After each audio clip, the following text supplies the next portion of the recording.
জাগো বাংলার উৎসব অনুষ্ঠানে শুভ উদ্বোধন করলেন মুখ্যমন্ত্রী মমতা বন্দ্যোপাধ্যায়। বুধবার অর্থাৎ আজ মহালয়া দিনটিতে মুখ্যমন্ত্রীর হাতেই উদ্বোধন হলো জাগো বাংলার উৎসব। পাশাপাশি একটি বইও লঞ্চ করা হয়, যা কিনা বাঙালির শ্রেষ্ঠ উৎসব নিয়েই।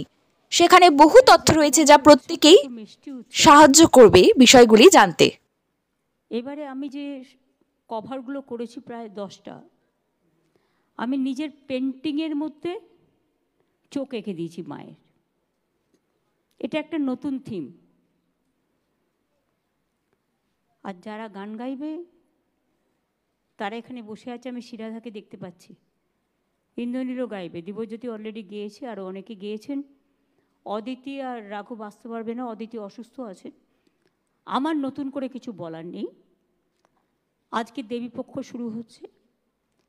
মা সবাইকে ভালো রাখুন, সবাই সুস্থ থাকুন, সবাই সুন্দর থাকুন।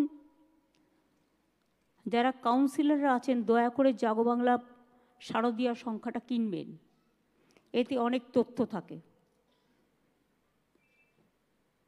এবং কষ্ট করে তৈরি করে। এটা আমরা কারো কাছে অ্যাড নিই না, নিজেরা করি নিরপেক্ষভাবে। এবং যারা লেখে তারাও তো চায় তাদের লেখাগুলো মানুষ পড়ুক। অনেক সাংবাদিকরা এখানে কাজ করে। আমি জাগো বাংলা সাংবাদিকদের পক্ষ থেকে সমস্ত সংবাদ মাধ্যম পরিবারকে আমার অনেক অভিনন্দন জানাচ্ছি। আর আপনাদের সকলকে শারদীয়ার শিউলি শুভেচ্ছা জানাচ্ছি। যাই হোক, ওটা আবার আলাদা আছে। সুতরাং আপনাদের অনেক শুভনন্দন এবং শুভ শারদীয়া।